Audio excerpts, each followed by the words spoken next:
بسم اللہ الرحمن الرحیم۔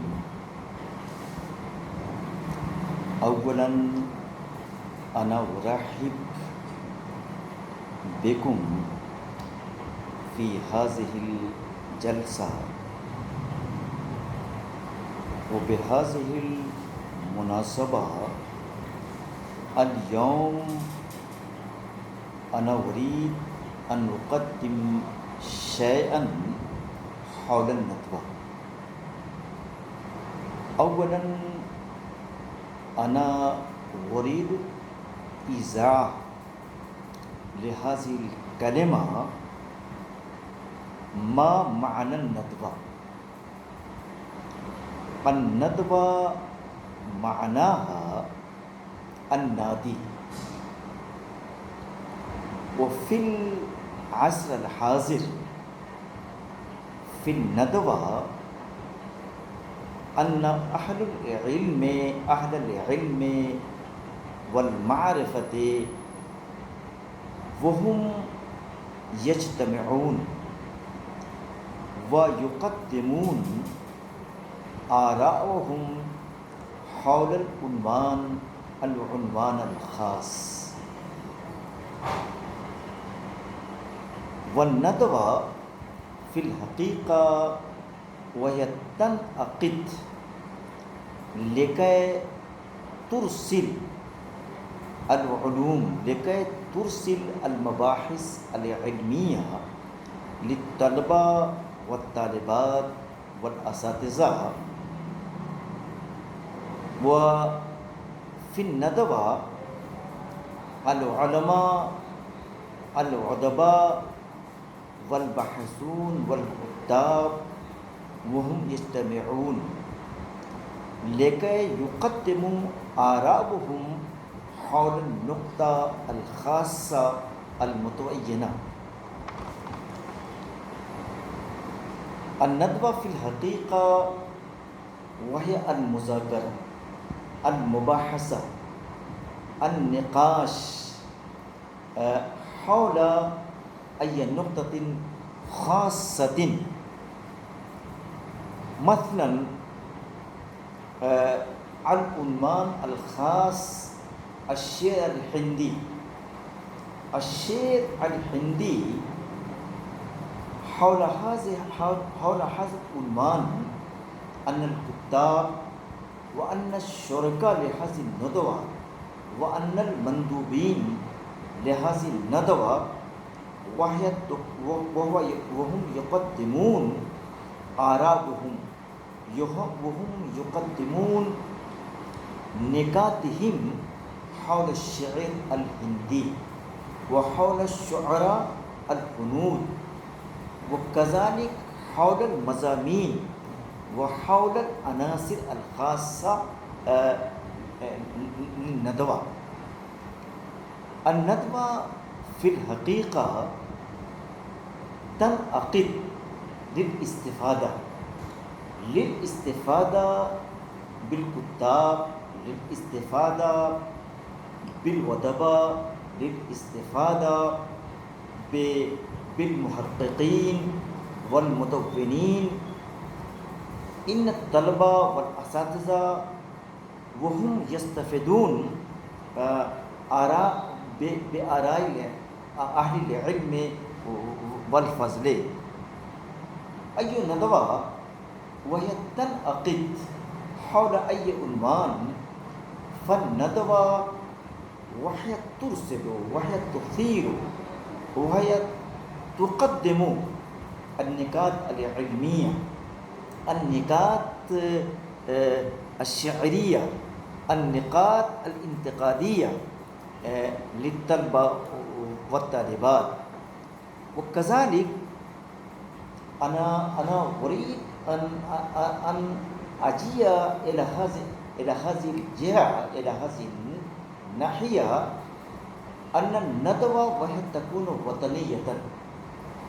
يعني الندوة الوطنية فيها يجتمعون فقط الكتاب المحليون، يجتمع الكتاب المحليون الشعراء المحليون الودباء المحليون وهم يجتمعون في الندوة الوطنية. يعني أي ندوة وهي تنعقد في الهند تو فقط الكتاب الهنود، فقط والعلماء الهنود، فقط الطلبة الهنود، فقط الأساتذة الهنود، وهم يجتمعون وهم يبحثون حول العنوان الخاص. ولكن كما أن الندوات الوطنية وهي تنعقد، كذلك الندوة العالمية وهي تنعقد أيضا. وفي الندوة العالمية وفي الندوة الدولية إن الكتاب وهم يجتمعون من البلاد الأخرى، من البلاد الأجنبية، مثلا من السعودية العربية، من الهند، ومن الولايات المتحدة الأمريكية، وكذلك من إيران، وكذلك من باكستان ومن بنغلاديش. يعني في هذه الندوة العالمية الدولية وهم يجتمعون كثيرا من المندوبين من البلاد المختلفة،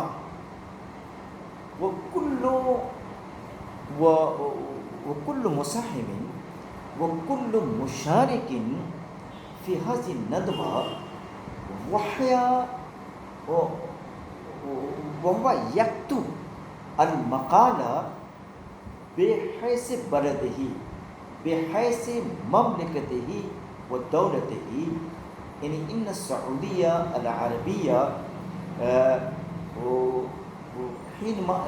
حينما أي شخص وهو يجيء من السعودية العربية هو يقدم مقالته حول الإجراءات العلمية في البلاد السعودية، وكذلك هو يقدم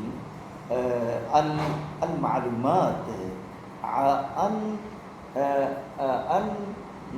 السعوديين، عن الكتاب السعوديين، عن الشعراء السعوديين، عن الباحثين السعوديين.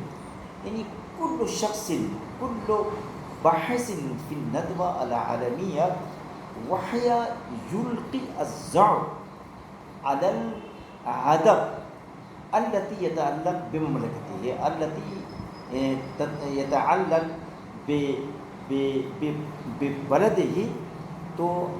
وكذلك أن الندوة وهي تنعقد، وهي أن الندوة العالمية فيها المشاركون المساهمون وهم يقدمون مقالاتهم في اللغات المختلفة، في اللغات المختلفة. وبعض من الندوات فقط وهي تمثل اللغة الواحدة، مثلا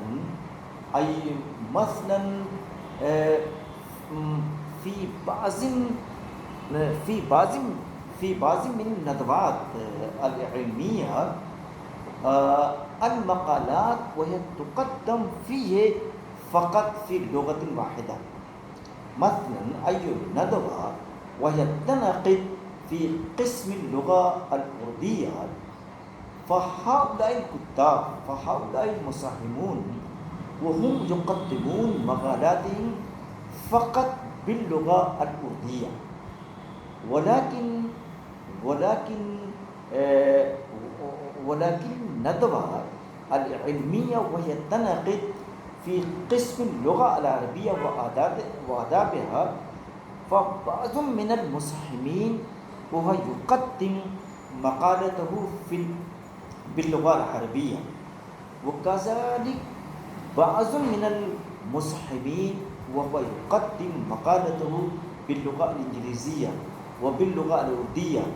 يعني في كثير من اللغات أهل العلم وأهل الندوة وهم يقدمون مقالاتهم تو الندوہ فی الحقیقہ وحی تثیر النکات العلمیہ، الندوہ فی الحقیقہ وہی تقدم الذخائر العلمیہ المباحث العلمیہ لگئے الطلبہ والطالبات والاساتذہ والمحبون وهم يستفيدون بهذه المقالات.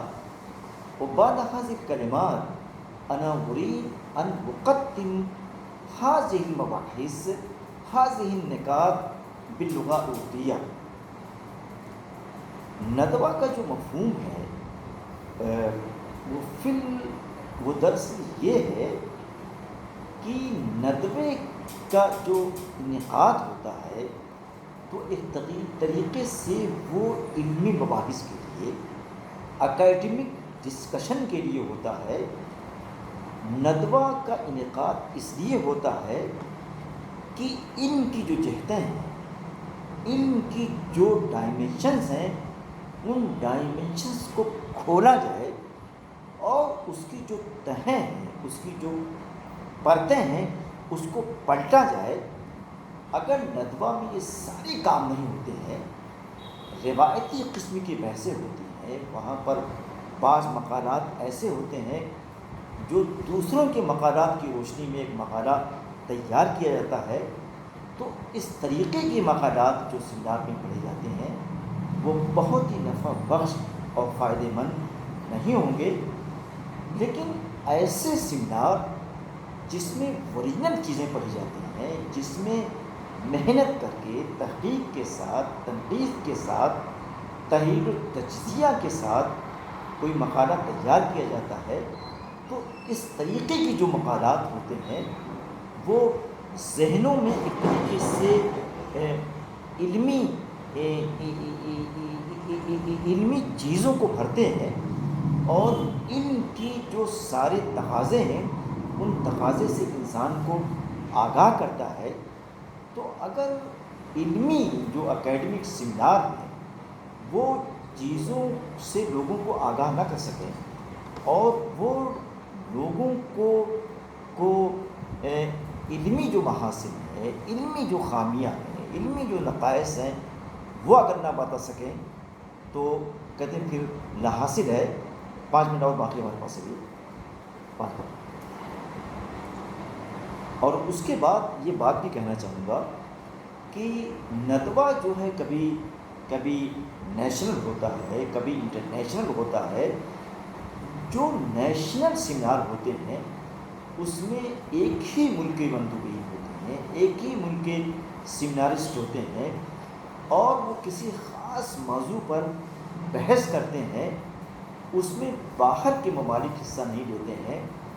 تو جو ملکی سیمینار ہوتے ہیں، جو الندوہ الوطنیہ کا انعقاد ہوتا ہے، تو اس میں ملک کی جو نمائندہ شخصیات ہیں، ملک کی جو عالم و فاضل شخصیات ہیں، ان لوگوں کو مدعو کیا جاتا ہے کہ وہ کسی عنوان پر اپنی تجربات کو، اپنے مطالعات کو پیش کریں اور ان مطالعات کے ذریعے، ان تجربات کے ذریعے، ان مقالات کے ذریعے ان کی نئی جلدیں سامنے آئیں. تو کہتے ہیں کہ اس کو ایک طریقے سے یہ صحیح معنوں میں مقصد ہے، کیا نام ہے، علم کا صحیح معنوں میں مقصد ہے سیمینار کا. اگر اس طریقے کے ڈسکشن ہوتے ہیں، اس طریقے کے مذاکرے اور مباحثے ہوتے ہیں تو سیمینار کی جو عقد ہوتی ہے، سیمینار کی جو قدر و قیمت ہوتی ہے وہ سامنے آتی ہے. میں سمجھتا ہوں کہ ان ساری باتوں کے ساتھ سیمینار کی افادیت، سیمینار کی اہمیت اور اس کی عظمت پورے طریقے سے سامنے آ گئی ہوگی. اور سیمینار کے حوالے سے اور بہت سے سوالات ہو سکتے ہیں، بہت سے ترددات ذہن میں آ سکتے ہیں. تو ان اضطرابات، ان ترددات اور ان سوالات کا جواب دینے کے لیے پوری طریقے سے میں تیار ہوں. شکریہ.